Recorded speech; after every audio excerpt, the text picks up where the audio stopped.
Hey guys, Pete Ramsey here, HVAC Greatness.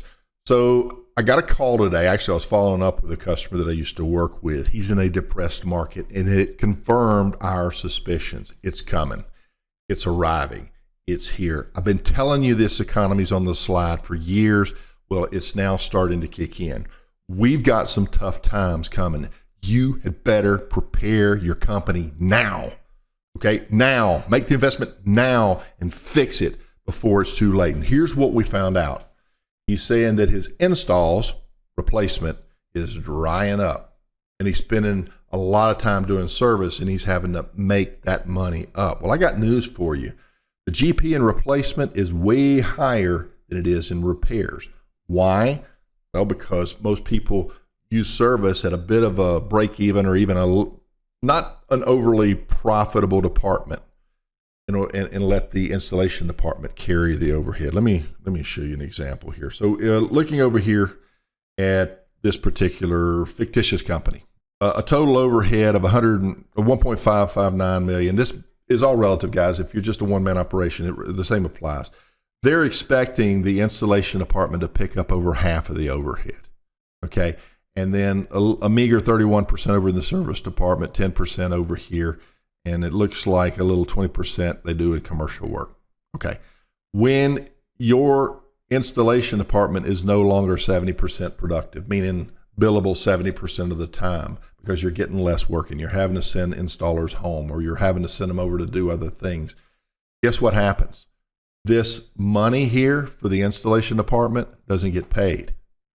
And if it doesn't get paid, then the overhead doesn't get paid. Before it doesn't get paid, what it does is it starts to eat up all your profit. Okay, so what we have to do is project accurately how many replacements we're getting, how much service we're getting, how productive we're able to get, maintenance, same thing with our commercial. But the point is, when we look over at our example here, so I've got this little part that's $50.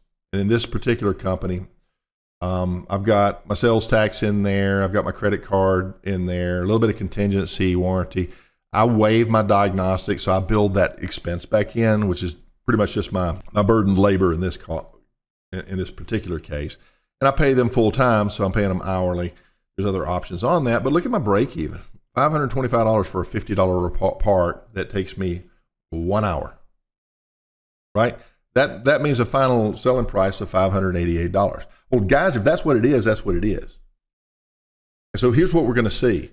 You're starting to see these change outs start to dry up in a shift towards service. So you have to build a strategy now in preparation for that.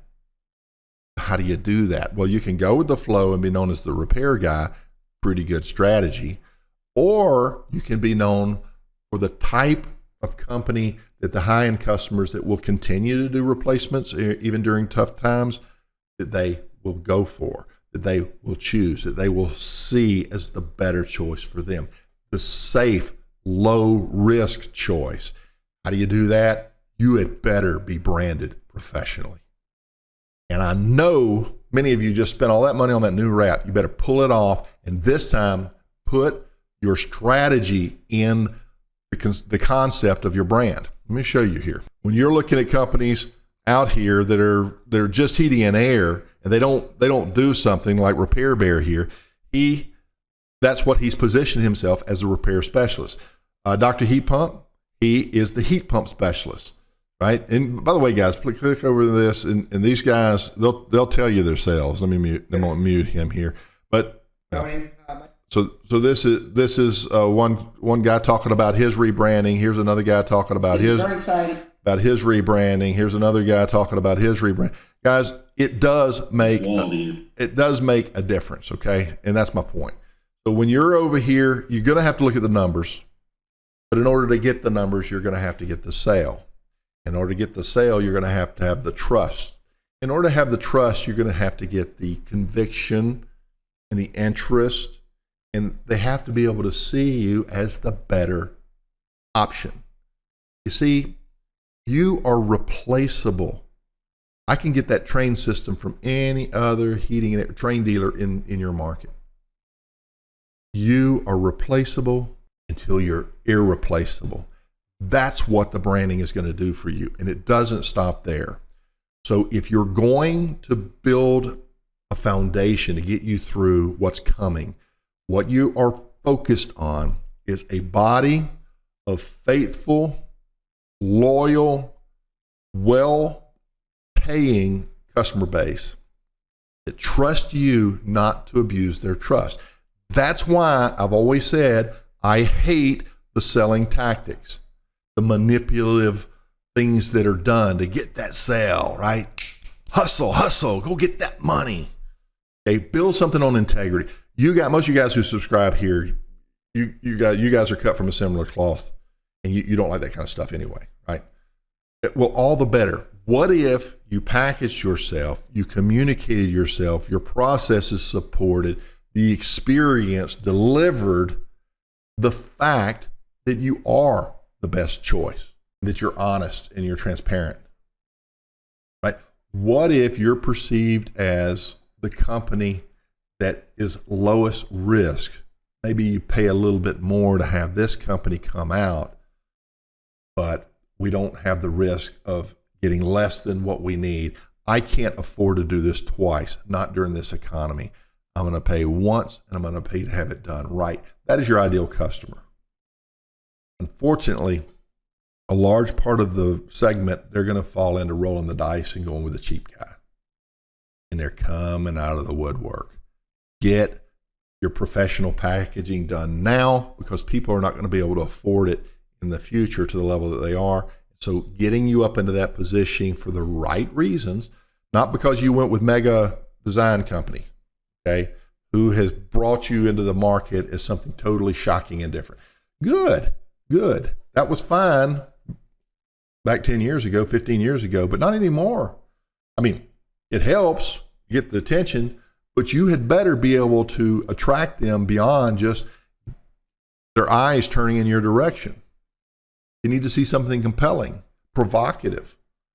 They need to be provoked to call your number.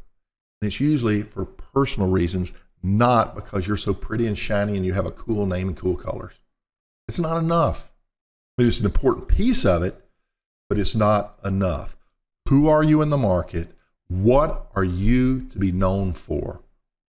And how do you stand up in contrast and stand up against all the stuff that you don't want to be known for? It's all part of the strategy, okay?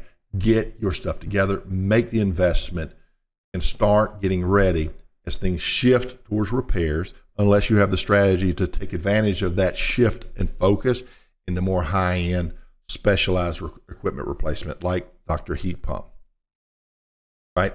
There's two different strategies. These are fundamental. There's actually more because people buy for emotional reasons, not for logical ones.